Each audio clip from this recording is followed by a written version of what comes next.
Hello everyone, Casey here, and welcome to my review for Planet Coaster.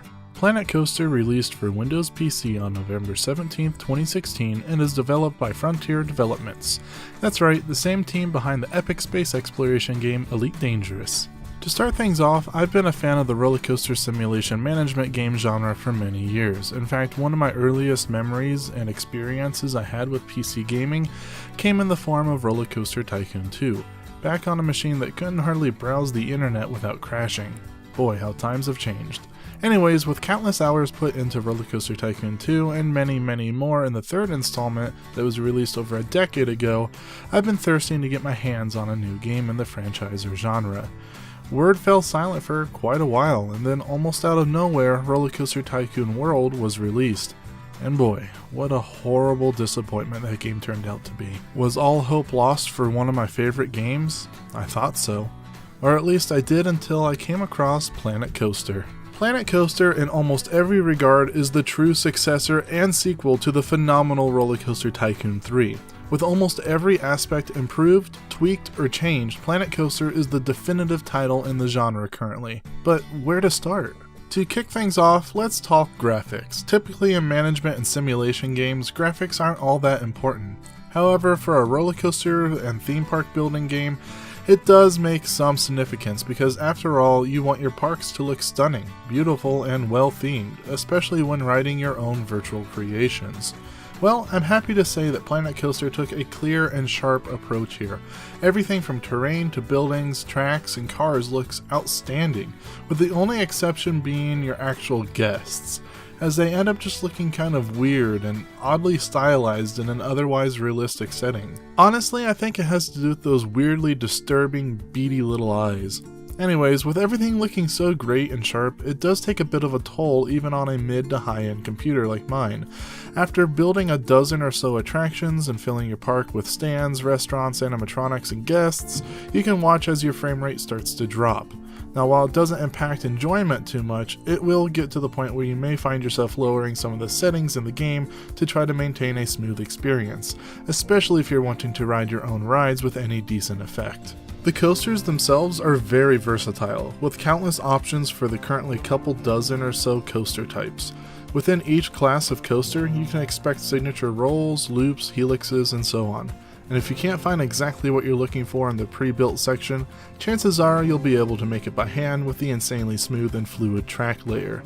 My only gripe with it is that it can be a bit time consuming as you manually adjust the angle, length, and altitude of each individual section of track. At times it can become a bit frustrating to deal with, especially in tight areas where you're fighting with the camera a little bit while trying to lay track exactly how you'd like. Another thing in Planet Coaster is that it seems that the guests are a bit weak-stomached and don't like to ride coasters with any extreme heights, drops, or turns. I personally built a replica of the world-class and record-breaking coaster King Ka, and I'm not kidding when I say absolutely no guest will get on the damned thing. This can be a little upsetting as it ends up limiting your imagination and ideas and replaces them with more of a calculated and realistic approach to rides, which I suppose makes sense considering the actual genre of the game. Hopping into story mode, or scenario mode, is quite a bit of fun, as the game usually gives you a pre-established park with the intent of you improving and helping the park and rides succeed. Each scenario gives you different challenges such as achieving so many guests in your park, making so much money, or building so many new rides. It's diverse and offers a good challenge as you research new and better rides. The majority of my time in the game, however, is spent in sandbox mode, where you have unlimited money and all the rides unlocked from the get-go.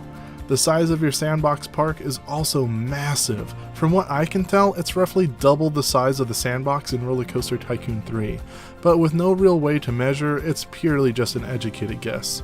The customization in Planet Coaster is unparalleled, giving you literal building blocks to place onto and create custom buildings to help theme your queues and rides. Speaking of theming, it has never been so important in a roller coaster game before. Whether a ride does well or not almost entirely hinges on how well themed that particular attraction is. But it also seems a bit weird because you can spend hours placing trees and animatronics and bushes and other goodies around your queue to achieve a decent rating, or you can literally just load the whole damn thing up with electronic grids and get a perfect score. So your love for decorating and care for making a visually stunning ride must take priority over simply just succeeding and moving on. Another great thing with Planet Coaster is the full Steam Workshop integration, allowing users to upload and download mods and props and rides, giving even more life into a game that will already offer dozens of hours of entertainment. Planet Coaster takes the genre in a new but familiar direction, giving almost complete control over to the player to decide how they wish to enjoy the game. And while it doesn't accomplish everything it set out to do perfectly, it is very much a step in the right direction. So my final score for Planet Coaster is an 8 out of 10. I hope you enjoyed my review for Planet Coaster. If you did, please be sure to click that thumbs up button and subscribe to stay up to date with my latest videos and reviews. Well, until next time guys.